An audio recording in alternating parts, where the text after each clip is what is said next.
एउटा न्यू इयरको डिजाइनलाई चाहिँ हामी कसरी फिक्स गर्ने त्यो हेरौँ है त।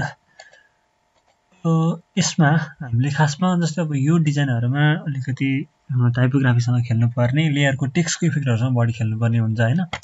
त्यसको लागि चाहिँ कस्तो भन्दाखेरि फोटोसप टेक्स्ट अथवा लेयर EFFECX सर्च गरे मैले अहिले। यसलाई चाहिँ हामीले इमेजेसमा आएर जस्तै भनौँ न यस्तो खालको इफेक्टहरु अथवा चाहिँ अरु टाइपको यो टाइपको इफेक्टहरु अथवा गोल्ड टाइपको इफेक्टहरु यस्तो इफेक्टहरु हाल्दाखेरि यो डिजाइनलाई बेटर बनाउन सकिन्छ। किन भन्दाखेरि हामीले त्यति धेरै केही पनि युज गरेको छैन, जस्ट लेख्ने टेक्स्ट नै हो हैन। अथवा अरूको डिजाइनहरु हेर्ने हो हामीले भनेदेखि पनि त्यस्तै खालको भेटिन्छ। जस्तै happy new year social media post डिजाइनहरु मैले हाने भनेदेखि अब यहाँ पनि त्यही छ, एकदम यो क्लिन गरेको छ। मैले एक दुईवटा पिक गरेर उठाएको छु। जस्तै यसमा हेर्ने हो भने पनि पुरै ओपन देखाएको छ। अब यो टेक्स्ट लेखेर टक्क कन्ट्रास्ट पनि क्रिएट गर्नुपर्यो टेक्स्टमा। अब यो 2023 ह्याप्पी न्यू इयर टक्क देखिने भएको छ। अब मेसेज भनेको त तल पछि पढ्ने सेकेन्डरी कुरा भइहाल्यो। यसरी एक दुईवटा डिजाइनहरु हेर्दाखेरि ल यसमा पनि त्यही अनुसारले टक्क माथिपट्टि स्क्रिप्ट फन्टमा केही लेखेर 24 लेखेर केही मेसेज लेखेको छ हैन। यो पनि यो स्टाइलकै मलाई ठिकै लागेको छ।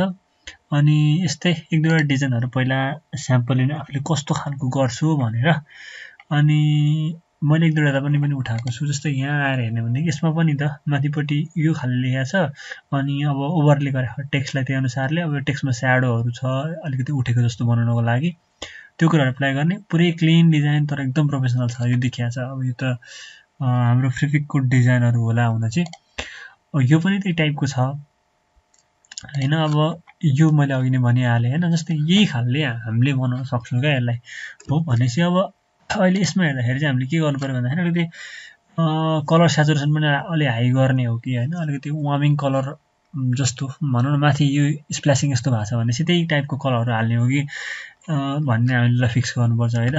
यसलाई मैले अहिले राइट क्लिक गरेर कपी इमेज गरे फोटोसपमा क्रिएट न्यू गरेर मैले अहिले यसलाई यहाँ फाल्दिए भनेदेखि नि अब यसलाई फिक्स गरेर जाँदाखेरि जस्तै अब यो सबै सेम लेभलको भयो भनेदेखि टेक्स्टमा अब कुन हेर्ने कुन नहेर्ने जस्तो हुन्छ। यसलाई उता गरे जस्तो स्क्रिप्ट फन्टमा यसलाई हाल्दिने हैन। अब त्यो तरिकाले हामीले म्याप गरौँ।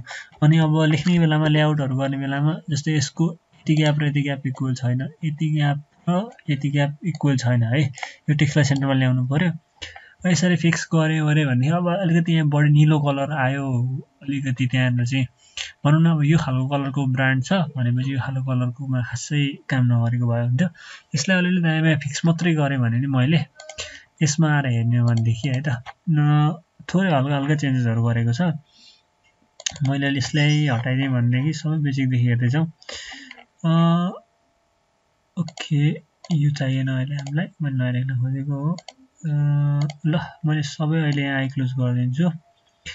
यो कसरी गर्ने कसरी चेन्ज गरेको मैले भन्नको लागि अब खासमा मैले यसको ब्याकग्राउन्डको सबै पार्टहरु तीनटा पार्ट उडाइदिएको छु। खासमा छन चाहिँ यी छ टेक्स्टको लेयरहरु यी छ 2026 यी छ त्यही टाइपको हो।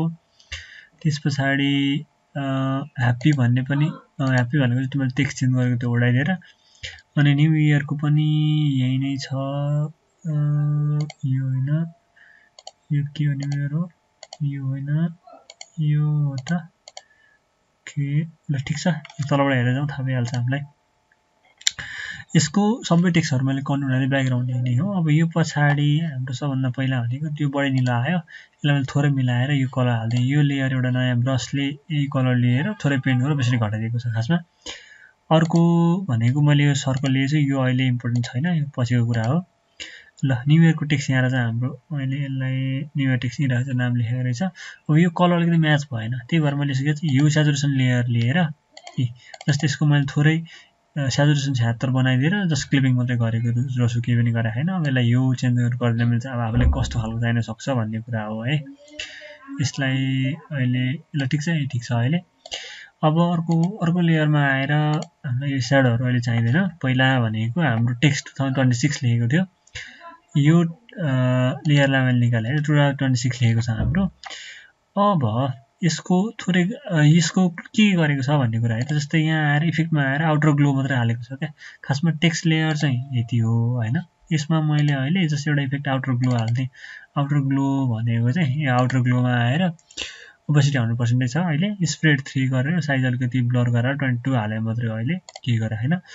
अर्को लेयरमा भनेको यसलाई कन्ट्रोल जे गरेर जस्तै कन्ट्रोल जे गरेर यसलाई पहिला राइट क्लिक गरेर कन्भर्ट स्मार्ट अब्जेक्ट गरेर यसलाई मास्क हालेर जस्तै यसलाई मैले एकचोटि ल कन्ट्रोल टी गरेँ राइट क्लिक गरेर फ्लिप भर्टिकल गरेँ ठिक छ यो उनपट्टि फर्क्यो अहिले अब यसलाई चाहिँ मास्क हालेर अब यो तल्लोपट्टिको यसरी हाइड गरेको मात्रै अरु केही गरे हैन यो ल्याएर मैले उडाइदिए ठ्याक्कै काम यसमा यही गरे हो यहाँ व्हाइट कलरको देखिएको छ तल्लोपट्टि भनेको यसको स्ट्रोक मात्रै ल्याएर यो हिसाबले गरे यसलाई मैले स्ट्रोककै हुन चाहियो स्ट्रोकमा चाहिँ अलिकति इफेक्ट हालेर इनर स्याडो हाले ह इनर स्याडोमा पनि यो डिस्टेन्स 19 अथवा यो कलरको जस्तो सुकै अब आफुले जस्ट ट्राई गर्ने मात्रै हो केही छैन अब यदि भइसकेपछि ह्यापी लेखेको थियो ह्यापी चाहिँ माथि स्क्रिप्ट फन्टमा लेखौँ भनेर यो खालको फन्टमा लेखेको छ एउटा थोरै यसको स्याडो हाले यहाँ अलिकति जोइन भए जस्तो नदेखियोस् अलिकति माथिल्लोपट्टि उत्रेको देखियोस् भनेर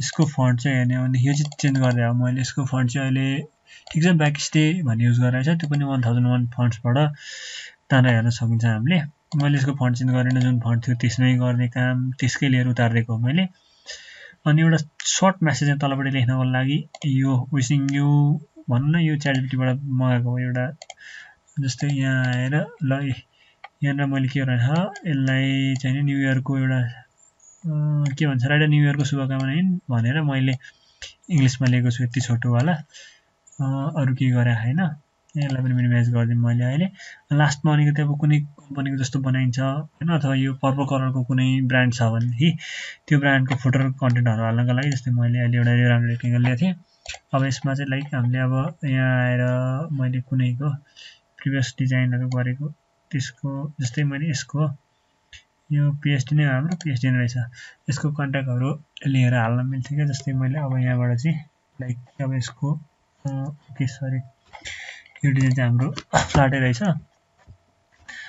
तर ठीक छ यसरी यहाँ हामीले कन्टेन्ट डिटेल हाल्यो भने चाहिँ यसलाई अलिकति बेटर बनाउन सकिन्छ पहिलाको भन्दा जसरी काम गरौँ यसलाई उतार्न मन छ नयाँ लेयरमा भन्दै के गर्ने भन्दाखेरि यो लेयरमा चुज गर्छु अहिले मैले यहाँ आएर म्याजिक वान टुल लिएर यो लेयरलाई सिलेक्सन गर के रे सरी यो अब्जेक्टलाई सिलेक्सन गर्छु मैले अहिले शिफ्ट हालेर पनि क्लिक गर्छु टुलले चाहिँ धेरै बनाएको छु यो कलर अलि फरक फरक पनि समावेश भनेर जति जति बनाउने यसलाई क्लिक गर्दिन्छु मैले अहिले यहाँ पनि क्लिक गर्छु यो सिलेक्सन भयो अब खासमा ती सिलेक्सन गरेको लागि नयाँ लेयरमा ल्याएँ मैले अहिले तर यो लेयरको गायब भए हैन एकचोटी क्लिक गरेर सेलेक्ट पिक्सेल्स गरे मैले अहिले अब सेलेक्टमा आएर मोडिफाईमा आएर एक्सपान्ड गरेर 5 पिक्सल एक्सपान्ड गरे मैले अहिले अनि यो लेयरमा आएर एडिटमा गएर फिल गर्छु अनि कन्टेन्ट अल फिल गरेर ओके गरे भनेदेखि अब चाहिँ हाम्रो यो लेयर सेपरेट भएको छ यसलाई डिसेलेक्ट गरे लेयर सेपरेट भएको छ खास गरी यसरी गर्न सकिन्छ हामीले ठीक छ